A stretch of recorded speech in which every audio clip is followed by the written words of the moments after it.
मनुष्य का ऐसा स्वभाव होता है कि जिसमें उसको अपना स्वार्थ दिखाई देता है। उस काम को वह बड़ी तत्परता से करता है, किंतु वही कर्म उसके लिए बंधन का कारण बन जाता है। इसलिए इस बंधन से छुटकारा पाने के लिए कर्म योग की बड़ी ज़रूरत है। अच्छे विचार ही मनुष्य की सबसे बड़ी पूंजी है, क्योंकि धन और बल किसी को भी गलत राह पर ले जा सकता है, किंतु अच्छे विचार सदैव ही अच्छे काम के लिए प्रेरित करते हैं। भगवान श्री कृष्ण ने अपने परम मित्र अर्जुन को संसार के शोक सागर से उभारने के लिए बुद्धिमानी पूर्वक निष्काम कर्म करने का उपदेश दिया है। भगवान की बात सुनकर अर्जुन दुविधा में पड़ गई। अपनी दुविधा दूर करने के लिए उन्होंने भगवान से प्रश्न पूछा।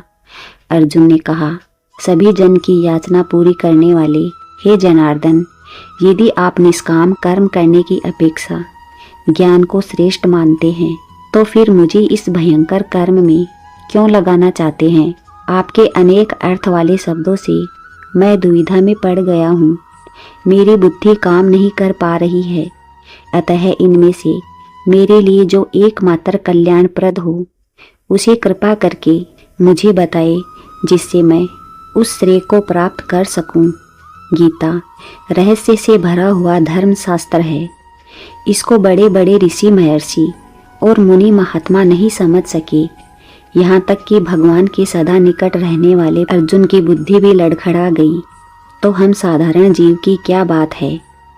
ऐसा मान लीजिए कि जो गीता को समझ गया वह गोविंद को समझ गया। वास्तव में श्रीमद् भगवत गीता मनुष्य को दूसरों की मदद करने की कला सिखाती है। भगवान जानते हैं कि अर्जुन के धर्म युद्ध करने से न केवल अर्जुन बल्कि संपूर्ण समाज लाभान्वित होगा। अर्जुन शब्द का अर्थ होता है स्वच्छ। यहाँ भगवान का यह अभिप्राय है कि अर्जुन, तुम्हारा हृदय तो अत्यंत स्वच्छ और निर्मल है, फिर तुम्हारे मन में ऐसी दुविधा और संदेह क्यों? हे अर्जुन, जो पुरुष मन से इंद्रियों को वश में करके समस्त इंद्रियों द्वारा कर्म योग का आचरण करता है वही श्रेष्ठ है। मनुष्य का ऐसा स्वभाव होता है कि जिसमें आपको अपना स्वार्थ दिखाई देता है। उस काम को वह बड़ी तत्परता से करता है, किंतु वही कर्म उसके लिए बंधन का कारण बन जाता है। इसलिए इस बंधन से छुटकारा पाने के लिए कर्म योग की बड़ी ज़रूरत है। कर्म योग में सभी कर्म केवल दूसरों के लिए किए जाते हैं, अपने लिए कदापि नहीं। हमें यह नहीं समझना चाहिए कि दूसरा हमारी सेवा करे तो हम उसकी सेवा करें, बल्कि दूसरा हमारी सेवा करे या न करे, हमें तो अपने कर्तव्य द्वारा उसकी सेवा करनी ही है। हमारे जितने भी सांसारिक संबंध हैं, माता पिता, भाई बहन, स्त्री पुरुष, यथा योग्य सबकी सेवा करनी चाहिए।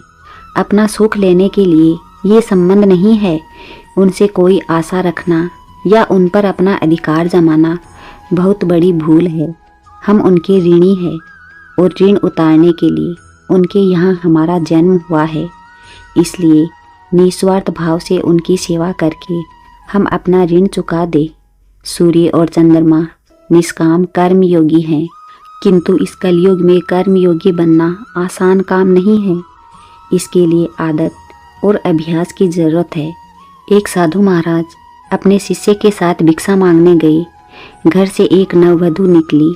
वह धर्म कर्म में विश्वास नहीं रखती थी। उसने चूल्हे में से एक मुट्ठी राख उठाई और बाबा की झोली में डाल दी। झोली में पहले से रखा हुआ आटा खराब हो गया। बाबा ने उसको पुत्रवती सौभाग्यवती होने का आशीर्वाद दिया। चेले ने आश्चर्य से पूछा, सारा आटा बिगाड़ दिया और आपने इतना अच्छा आशीर्वाद दिया है? बाबा बोले, इसने कम से कम देना तो सीखा, देने की आदत शुरू तो हुई। जीव जब कर्म करने का प्रयास करता है तो परमात्मा उसकी सहायता करते हैं। अच्छे विचार ही मनुष्य की सबसे बड़ी पूंजी है, क्योंकि धन और बल किसी को भी गलत राह पर ले जा सकता है, किंतु अच्छे विचार सदैव ही अच्छे काम के लिए प्रेरित करते हैं। जय श्री कृष्ण।